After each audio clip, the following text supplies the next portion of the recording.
अस्सलाम वालेकुम स्टूडेंट्स, मैं हूं मुस्तजाब हैदर, आपका फिज़िक्स टीचर। हम लोग चैप्टर नंबर 17 की एक्सरसाइज के शॉर्ट क्वेश्चंस को डिस्कस कर रहे हैं। लास्ट लेक्चर में हमने इनिशियल 6 क्वेश्चंस को डिस्कस किया था, रिमेनिंग क्वेश्चंस को डिस्कस करते हैं आज के लेक्चर में। तो चलें अपने वाइट बोर्ड की तरफ चलते हैं और क्वेश्चंस को सॉल्व करते हैं। तो स्टूडेंट्स चलते हैं अपने 7th शॉर्ट क्वेश्चन की तरफ एक्सरसाइज का। What is meant by phase angle? Does it define the angle between maximum displacement and driving force? तो स्टूडेंट्स क्वेश्चन ये पूछा जा रहा है कि फेज एंगल क्या होता है। हमें बताना है कि फेज एंगल किसे कहते हैं। तो स्टूडेंट्स हम लोगों ने इससे रिलेटेड पूरा एक लेक्चर डिस्कस किया था जिसमें हम लोगों ने फेज एंगल को एक्सप्लेन किया था। शॉर्ट क्वेश्चन के पॉइंट ऑफ व्यू से अगर हम फेज एंगल के बारे में बताएं तो स्टूडेंट फेज एंगल क्या होता है? एक ऐसा एंगल होता है जो हमें सिंपल हार्मोनिक मोशन एग्जीक्यूट करते हुए ऑब्जेक्ट के केस में डिस्प्लेसमेंट और डायरेक्शन के बारे में बताता है। तो हम लोग कह सकते हैं कि student it is the angle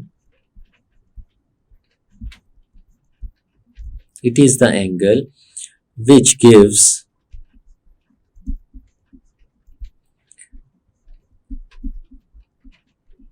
gives displacement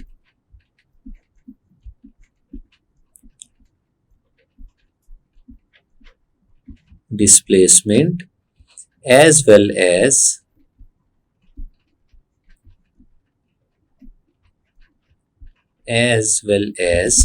direction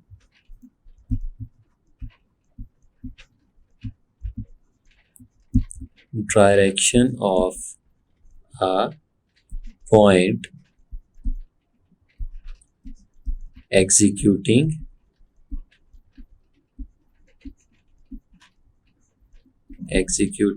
simple harmonic motion। तो स्टूडेंट्स हमने देखा था कि जैसे हमें पता है कि अगर डिस्प्लेसमेंट की बात करें तो x is equal to x not sine of angle theta इसके बराबर होता है।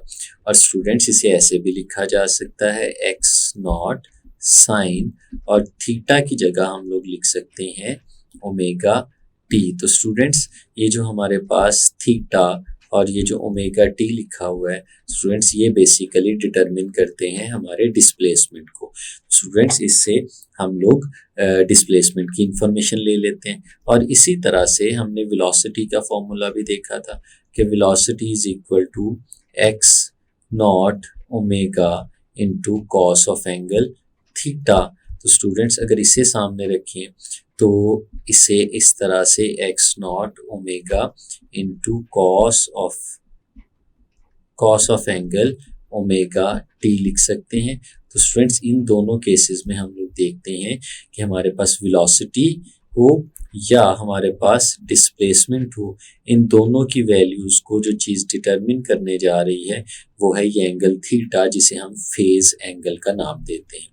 और स्टूडेंट्स उसके बाद जो सेकंड हाफ है इसका क्या पूछ रहे हैं, does it define the angle between maximum displacement and driving force? तो स्टूडेंट्स इसका आंसर है नो। ये मैक्सिमम डिस्प्लेसमेंट और ड्राइविंग फोर्स के दरमियान एंगल नहीं बताता बल्कि ये एंगल बताता है रोटेटिंग वेक्टर का। तो हम इसे लिख सकते हैं it is the angle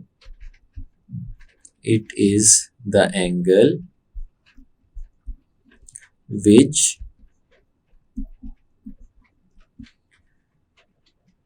the rotating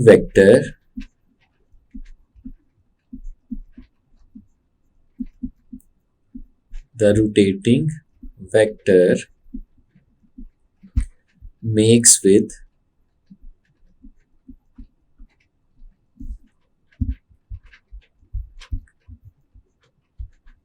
reference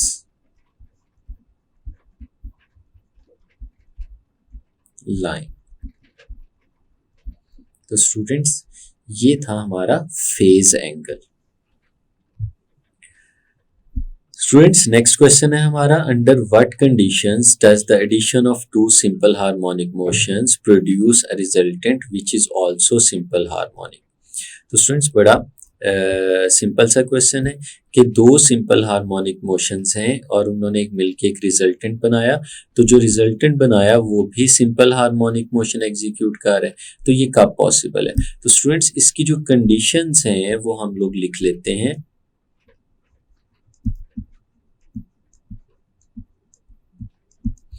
कि हमारे पास जो object simple harmonic motion execute कर रहा है और दो ऑब्जेक्ट्स इकट्ठे हो जाते हैं, तो वो दोनों ऑब्जेक्ट्स मिलके कब नया रिजल्टेंट बनाएंगे जो सिंपल हार्मोनिक होगा।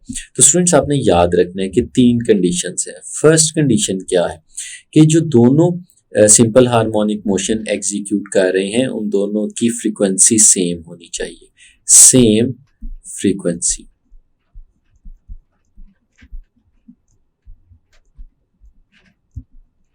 सेम फ्रीक्वेंसी होनी चाहिए। सेकंड कंडीशन क्या है स्टूडेंट्स, सेकंड कंडीशन ये है कि दोनों जो सिंपल हार्मोनिक मोशंस की वेव्स हैं वो दोनों सेम नेचर रखनी चाहिए, नेचर सेम होनी चाहिए। सेम नेचर होने का क्या मतलब है, सेम नेचर होने का मतलब ये है स्टूडेंट्स कि हमारे पास जो मैकेनिकल वेव्स हैं अगर वो सुपर इम्पोज करती हैं तो दूसरी वेव भी मैकेनिकल वेव होनी चाहिए। अगर हमारे पास इलेक्ट्रोमैग्नेटिक वेव है तो वो दूसरी वेव भी इलेक्ट्रोमैग्नेटिक होनी चाहिए। अगर एक मैकेनिकल वेव है और एक इलेक्ट्रोमैग्नेटिक वेव है तो ये दोनों मिलके रिजल्टेंट प्रोड्यूस नहीं कर सकते। और स्टूडेंट्स जो थर्ड कंडीशन है हमारे पास इस केस में वो ये होनी चाहिए कि दोनों वेव्स का फेज डिफरेंस कांस्टेंट होना चाहिए, कांस्टेंट फेज डिफरेंस।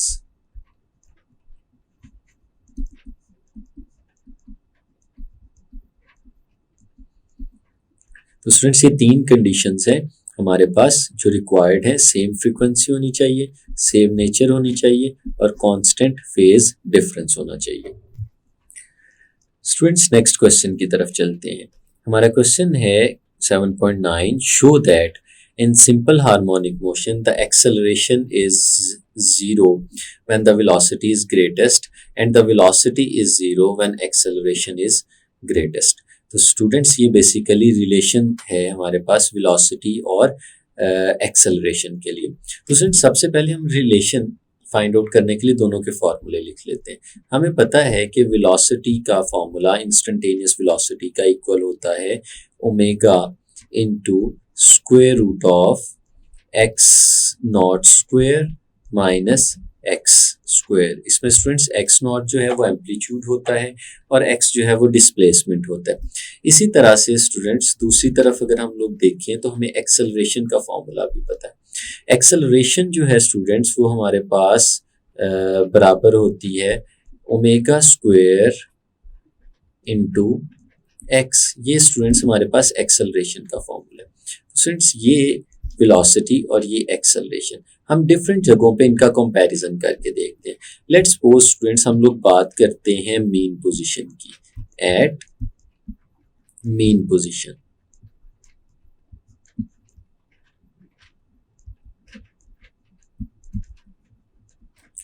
स्टूडेंट्स जब मेन पोजीशन की बात करते हैं तो हमें पता है मेन पोजीशन पे डिस्प्लेसमेंट जीरो होता है, यानी x की वैल्यू हमारे पास जीरो आ जाएगी। तो स्टूडेंट्स अगर ऊपर लिखे हुए एक्सप्रेशन में हम x की जगह जीरो सब्सटीट्यूट करते हैं तो हमारे पास वेलोसिटी कुछ इस तरह से आती है, x not square minus zero और इसका स्क्वायर। और स्टूडेंट्स अगर हम इसे सॉल्व करेंगे तो फिर हमारे पास आ जाएगा omega into x not square और स्क्वायर स्क्वायर रूट से कैंसल आउट होगा और हमारे पास ओमेगा इंटू एक्स नॉट आ जाएगा। तो स्टूडेंट्स ये जो हम लोगों ने अभी निकाला ये मेन पोजीशन पे हम लोगों ने इंस्टेंटेनियस वेलोसिटी निकाली। तो स्टूडेंट्स ये जो हमने निकाला ये है हमारी मेन पोजीशन के ऊपर इंस्टेंटेनियस वेलोसिटी। तो स्टूडेंट्स इसी तरह से अगर मेन पोजीशन पे हम लोग एक्सेलरेशन की बात करें तो एट मेन पोजीशन तो मीन पोजीशन पे अगर हम एक्सेलरेशन की बात करें तो होगा बिल्कुल उसी तरह से कि हमारे पास यहाँ पे x की वैल्यू जो है वो 0 कंसीडर होगी।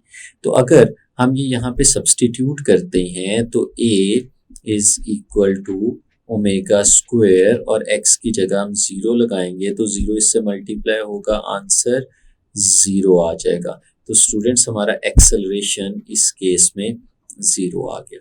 तो स्टूडेंट्स मेन पोजीशन पे अगर इन दोनों का कंपैरिजन करें तो हमें नज़र आ रहा है कि हमारे पास जो वेलोसिटी है वेलोसिटी मैक्सिमम है और जो हमारे पास एक्सेलरेशन है वो हमारे पास 0 आ रही है। तो स्टूडेंट्स एक चीज़ तो हम लोगों ने प्रूव कर ली, where velocity is greatest acceleration is 0। अब स्टूडेंट्स दूसरी चीज़ देखते हैं, ये तो हम लोगों ने अपनी कैलकुलेशंस की सारी मेन पोजीशन पे। तो अगर स्टूडेंट्स हम लोग चलें एक्सट्रीम पोजीशन पे, एट एक्सट्रीम पोजीशन,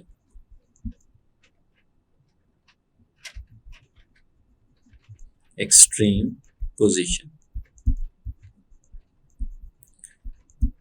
तो एक्सट्रीम पोजीशन पे स्टूडेंट्स हम लोग जानते हैं कि x is equal to x not होता है, हमारा डिस्प्लेसमेंट एम्पलीट्यूड के बराबर हो जाता है। तो इस फॉर्मूले में अगर वैल्यू सब्सटीट्यूट करें तो v is equal to omega और स्क्वायर रूट के अंदर स्टूडेंट्स x नॉट स्क्वायर तो इसी तरह से लिखा रहेगा और जो x लिखा हुआ है उसकी जगह भी हम लोग x नॉट स्क्वायर लगा देंगे। तो स्टूडेंट्स ये प्लस और माइनस का कैंसिल आउट होगा, हमारे पास कुछ इस तरह से आएगा ओमेगा और फिर इसके अंदर 0 और 0 का स्क्वायर रूट भी लें तो 0 आएगा और इसके साथ मल्टीप्लाई करेंगे तो भी हमारे पास आंसर 0 आ जाएगा। तो स्टूडेंट्स हम लोगों ने देखा कि मीन पोजीशन के ऊपर हमारी जो वेलोसिटी है वो 0 आ रही है।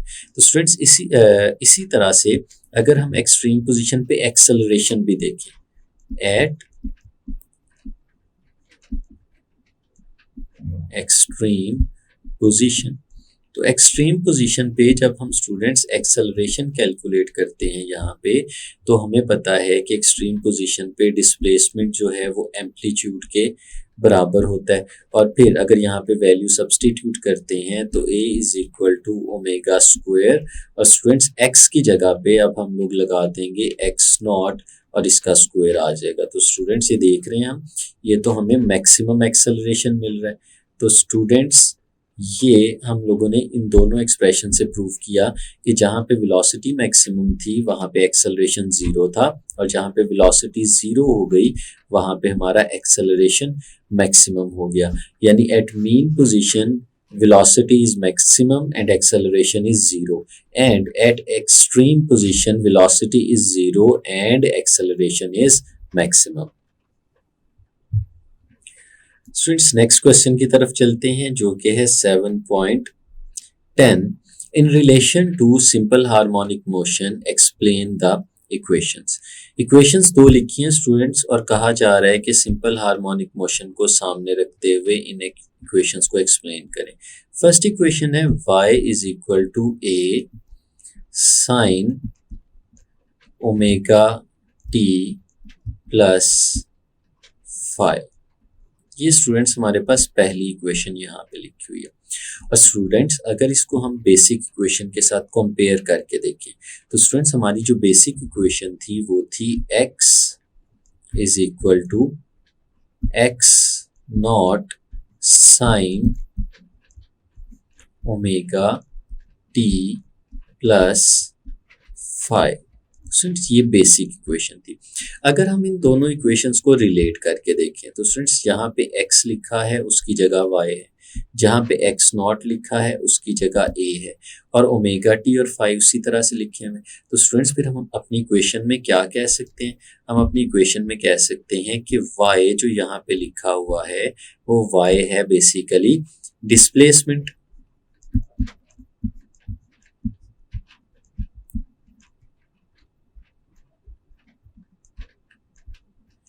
y स्टूडेंट्स डिस्प्लेसमेंट को रिप्रेजेंट कर रहा है और स्टूडेंट्स यहाँ पे जो a लिखा हुआ है वो रिप्रेजेंट कर रहा है हमारे एम्पलीट्यूड को।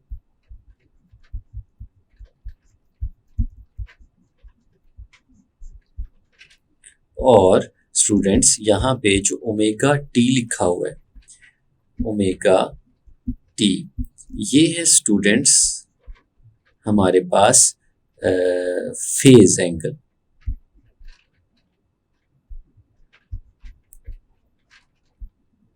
Phase angle after initial phase, after initial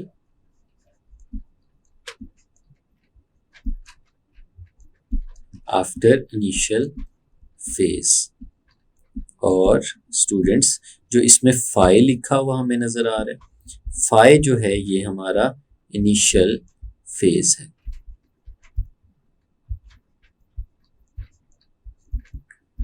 और स्टूडेंट्स अगर हम इस दोनों एंगल्स को इकट्ठा करें यानी ओमेगा टी प्लस फाई, तो स्टूडेंट्स ये दोनों एंगल जब हमारे पास मिलते हैं तो ये हमारे फेज एंगल को रिप्रेजेंट करते हैं।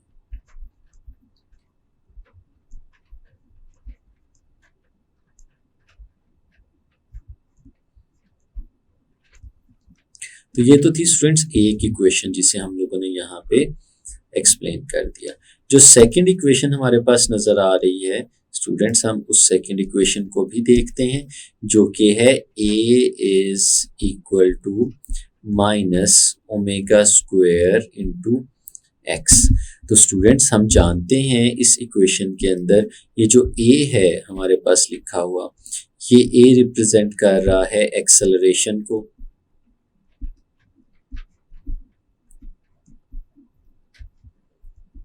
ये a रिप्रेजेंट कर रहा है स्टूडेंट्स एक्सेलरेशन को। इसमें जो हमारे पास ओमेगा है ये रिप्रेजेंट कर रहा है स्टूडेंट्स एंगुलर फ्रीक्वेंसी को।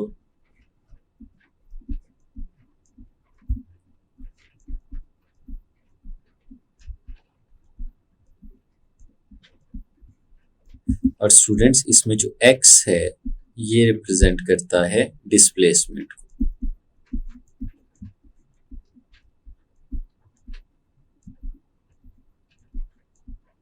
स्टूडेंट्स ये हमारे पास इक्वेशन है एक्सेलरेशन के लिए, और ये जो इक्वेशन है हमारे पास ये है स्टूडेंट्स डिस्प्लेसमेंट के लिए। स्टूडेंट्स नेक्स्ट क्वेश्चन है हमारे पास, explain the relation between total energy, potential energy and kinetic energy of a body oscillating with simple harmonic motion. तो स्टूडेंट्स इसको समझने के लिए हम लोग एग्जांपल ले लेते हैं अपने एक हॉरिजॉन्टल वर्टिकली सस्पेंडेड मैस की, जो कि हमारे पास एक पेंडुलम बना देता है। स्टूडेंट्स अगर हम इस मैस को इधर तक लेके जाके रिलीज करते हैं तो स्टूडेंट्स क्या होता है, ये मूव करना शुरू कर देता है मेन पोजीशन की डायरेक्शन में, और फिर ये मेन पोजीशन से मूव करते करते एक्सट्रीम पोजीशन तक जाता है और फिर वहां से वापस आता रहता है। तो स्टूडेंट्स अगर हम लोग देखें तो हम लोगों ने ये सीखा था एनर्जी कंजर्वेशन वाले आर्टिकल के अंदर कि द टोटल एनर्जी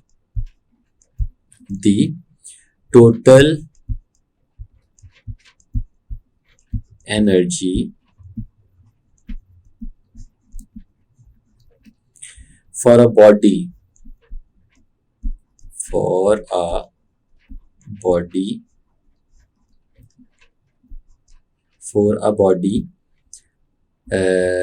executing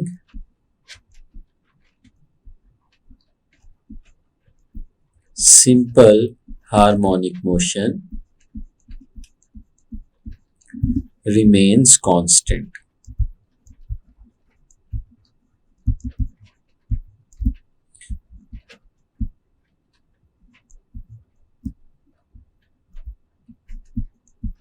कोई भी बॉडी जो सिंपल हार्मोनिक मोशन एग्जीक्यूट कर रही होगी उसकी टोटल एनर्जी कांस्टेंट रहती है।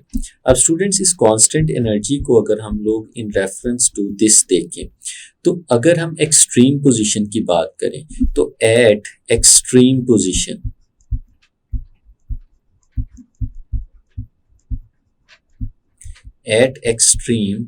पोजीशन स्टूडेंट्स, अगर हम एक्सट्रीम पोजीशन की बात करते हैं तो एक्सट्रीम पोजीशन पे क्योंकि हमारा ऑब्जेक्ट रेस्ट पे होता है, तो रेस्ट पे होने का मतलब ये है कि एक्सट्रीम पोजीशन पे जो काइनेटिक एनर्जी होती है हमारे ऑब्जेक्ट की वो ज़ीरो हो जाती है और हमारी ऑब्जेक्ट की जो पोटेंशियल एनर्जी होती है वो यहाँ पे मैक्सिमम हो जाती है। पोटेंशियल एनर्जी मैक्सिमम हो जाती है और काइनेटिक एनर्जी ज़ीरो हो जाती है। और स्टूडेंट्स, अगर हम लोग बात करते हैं मेन पोजीशन की, तो एट मेन पोजीशन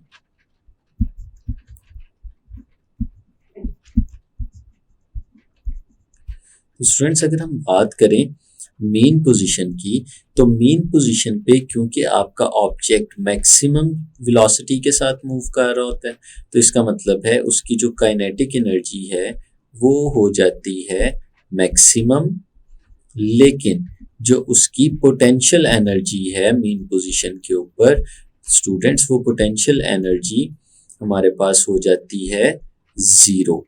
क्यों स्टूडेंट्स? क्योंकि हमें पता है जो पोटेंशियल एनर्जी होती है वो बेसिकली एनर्जी होती है ड्यू टू द पोजीशन, और अगर हमारा ऑब्जेक्ट ही मेन पोजीशन पे होगा तो फिर उसकी पोटेंशियल एनर्जी वहाँ पे ज़ीरो हो जाएगी। और किसी भी जगह पे स्टूडेंट्स अगर आपने इसकी टोटल एनर्जी निकालनी हो तो पोटेंशियल एनर्जी और काइनेटिक एनर्जी के सम के तौर पे निकाली जा सकती है। और स्टूडेंट्स हम लोग देखते हैं कि जैसे जैसे हम मेन पोजीशन से एक्सट्रीम पोजीशन की तरफ जाते हैं, हमारी काइनेटिक एनर्जी कन्वर्ट होती जाती है पोटेंशियल एनर्जी में, और जब हम एक्सट्रीम पोजीशन से वापस मेन पोजीशन की तरफ आते हैं तो हमारी जो पोटेंशियल एनर्जी है वो काइनेटिक एनर्जी में कन्वर्ट होती जाती है। लेकिन पूरे पाथ में किसी भी जगह पे अगर आप टोटल एनर्जी निकालेंगे तो वो टोटल एनर्जी हमेशा कांस्टेंट रहेगी। जी स्टूडेंट्स, तो हमारा नेक्स्ट क्वेश्चन है 7.12, describe some common phenomena in which resonance plays an important role. हमने बताना है कि कहाँ कहाँ हमारी रेजोनेंस इम्पोर्टेंट रोल प्ले करती है। तो स्टूडेंट्स हम लोगों ने इसको रेजोनेंस वाले आर्टिकल में बहुत डिटेल में डिस्कस किया था कि कहाँ कहाँ रेजोनेंस इम्पोर्टेंट रोल प्ले करती है। अब ये स्टूडेंट्स चूंकि शॉर्ट क्वेश्चन है तो हम इसको बहुत ब्रीफली बताएंगे, लिस्ट करेंगे कि कहाँ कहाँ ये इम्पोर्टेंट रोल प्ले करती है। तो स्टूडेंट्स सबसे पहले हमने देखा था कि tuning of a radio,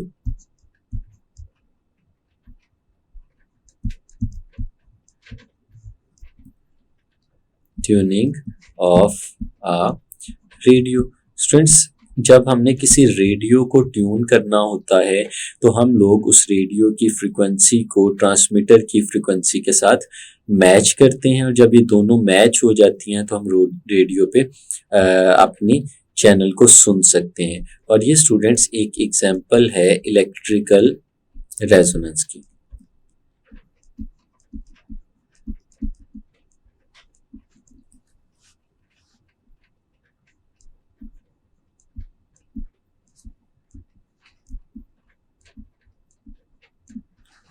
electrical resonance की स्टूडेंट्स, इसके अलावा रेजोनेंस एक इम्पोर्टेंट रोल प्ले करती है माइक्रोवेव ओवन के अंदर।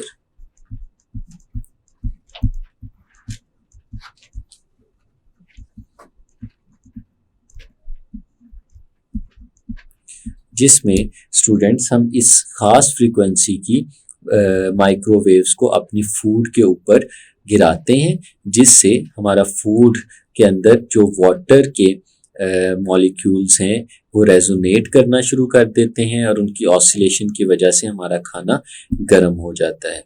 इसके अलावा स्टूडेंट्स ये यूज़ होती है मोशन ऑफ स्विंग के अंदर।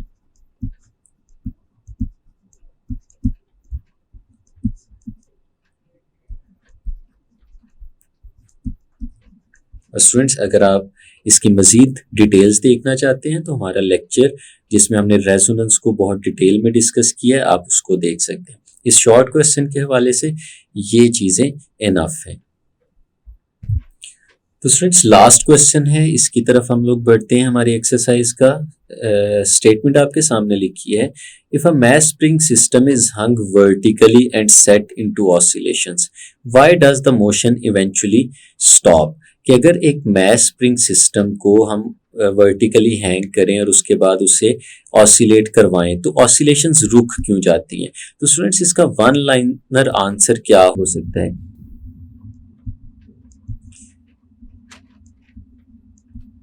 it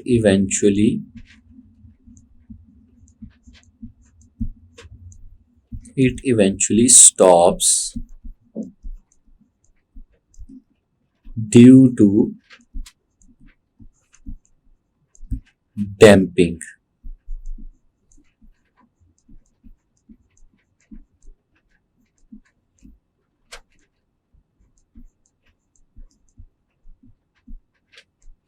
डैम्पिंग स्टूडेंट्स, हमारी जो ऑसिलेशन है वो इसलिए रुक जाती हैं क्योंकि डैम्पिंग होती है। डैम्पिंग क्या होती है? डैम्पिंग होती है ऑसिलेशन के अगेंस्ट जो वर्क करती हैं फ्रिक्शनल फोर्सेस। तो चूंकि स्टूडेंट्स हम लोग उसको जैसे कि एक vertically suspended mass spring system होगा, जब हमने इसके मैस को यहाँ पे हैंग करके ऑसिलेट करवाया होगा तो स्टूडेंट्स क्योंकि इसको हमने इन्वायरमेंट के अंदर रखा हुआ है और उस इन्वायरमेंट में मैकेनिकल फोर्सेस हैं जो फ्रिक्शनल फोर्सेस की फॉर्म में इसकी मूवमेंट को रोकने के लिए वर्क करेंगी, तो work ultimately damping effect cause करेगा और हमारी जो मोशन है वो इवेंचुअली रुक जाएगी, स्टॉप हो जाएगी। तो स्टूडेंट्स ये थे हमारे एक्सरसाइज के शॉर्ट क्वेश्चंस। हमने सारे क्वेश्चंस को डिस्कस कर लिया है, उम्मीद है आपने अच्छे से समझ लिया होगा।